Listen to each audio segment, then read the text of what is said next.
The Prime Minister has insisted no one in Downing Street was behind alleged comments describing Conservative activists as swivel-eyed loons.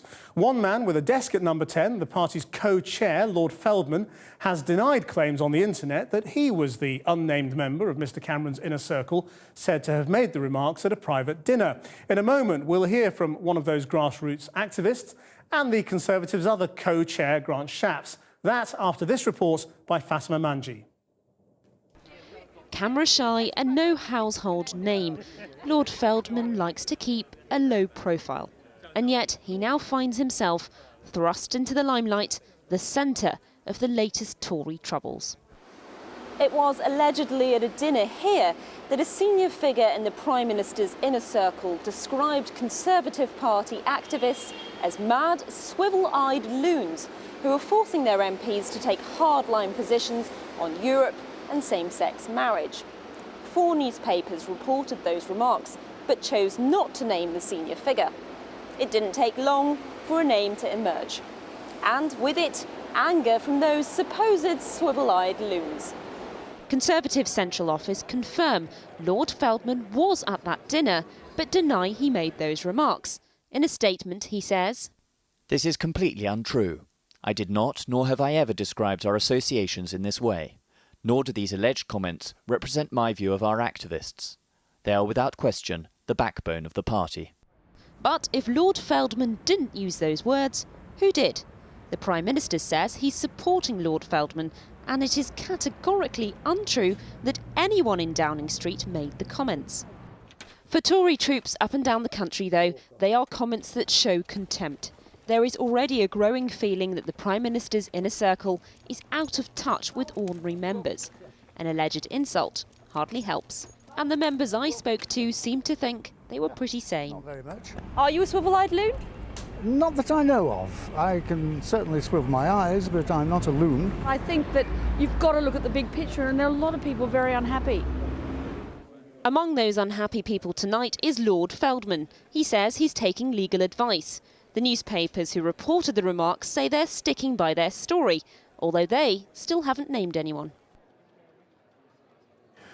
Well, in a moment, we'll hear from the other chairman of the Conservative Party, the MP Grant Shapps. But first, I'm joined by Geoffrey Vera, chairman of the Surrey Heath Conservative Association, which is the Education Secretary Michael Gove's constituency. I mean, regardless of who precisely said what, do you think this is the sort of attitude you are up against in the Tory High Command?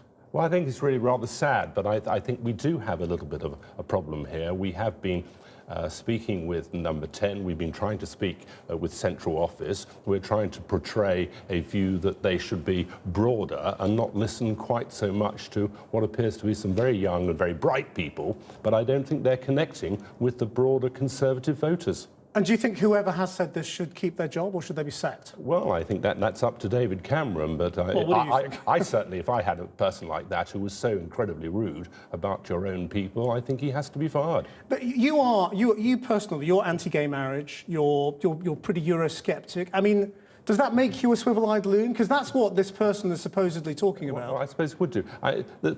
The same-sex marriage issue is a divisive issue, and as I've said to many people, everybody's entitled to their own opinion. I think Cameron is forcing the thing through far too quickly without having a proper debate on it. Well, but this is what they mean, isn't it? I mean, it's shorthand for people like you. Well, it's a rude shorthand, well, I think it is very rude, but I mean, I have had a letter from David Cameron saying I respect his position, he respects my position, so therefore, for one of his aides to be calling us loonies, I think is very divisive and is throwing petrol on what is a complex issue. And do you think Number 10 should come out and say who this was? Well, I clear think it all up. I mean, they must know. Whoever it is should come clean on the matter, yes. Well, do you think they should name it? Because the newspapers can't, because it was a private conversation. Do you think Number 10 or Grant Shapps is sitting there, do you think he should come out and say who this was? Well, I would certainly prefer to see that, yes. OK, well, thank you very much indeed, Geoffrey Vera. Let's go to Grant Shapps now. Who was it?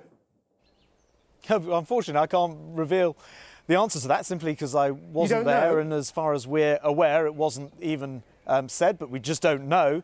First I heard about it was last night in the newspapers, and the person that everyone jumped to the conclusion, we've got this big internet kind of Twitter storm going on, was Andrew Feldman. He's made absolutely clear it's not him. And frankly, you've spoken to him, I don't think it Just to be clear, you've Yes. spoken to Andrew Feldman, and he Yes. has told Yes, you yes, clearly yes. he did not say this. Well, what did he say Absolutely. then that could have been And he's issued- mistaken for and- swivel-eyed loon? Pass me the prune. Do you know, See you there soon. were, I think there was something like 250 people at this dinner. So goodness knows which conversations took place between whom. It was a Conservative Friends of Pakistan dinner. It was well attended. There were some journalists there. Now, I don't know who said what. What I do know for But have you asked him certain, specifically because- about the conversation Yes. and what was said, and whether he had a conversation about local activists? Yeah, and nothing along those lines at all. He What I didn't absolutely talk to know, these journalists at all about local activists.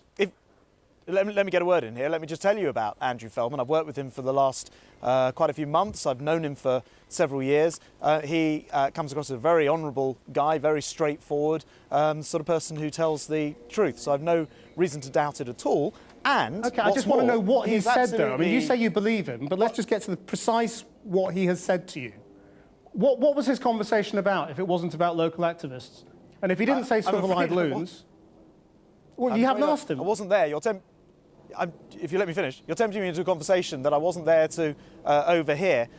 What is clear is that actually, amongst the activists in this party, Andrew Feldman is very much liked. He's a very popular figure, and that's why so many activists have come out today. I know the chairman of what's called the National Convention, the president of that, past president of that organisation, the senior leadership of the activists, if you like, have come out today and say, we don't believe this at all. Andrew Feldman is absolutely one of us. He campaigns with us. He goes up and down the country. It's so far removed from his views that when I called one of them, they said that cannot possibly be All right. the Andrew Feldman I know and have worked with for years. But I've got Geoffrey Vero here sitting next to me, who says whoever it was, whether or not it was Andrew Feldman, whether or not he said swivel-eyed loons, this is the attitude that they feel comes down from the high command.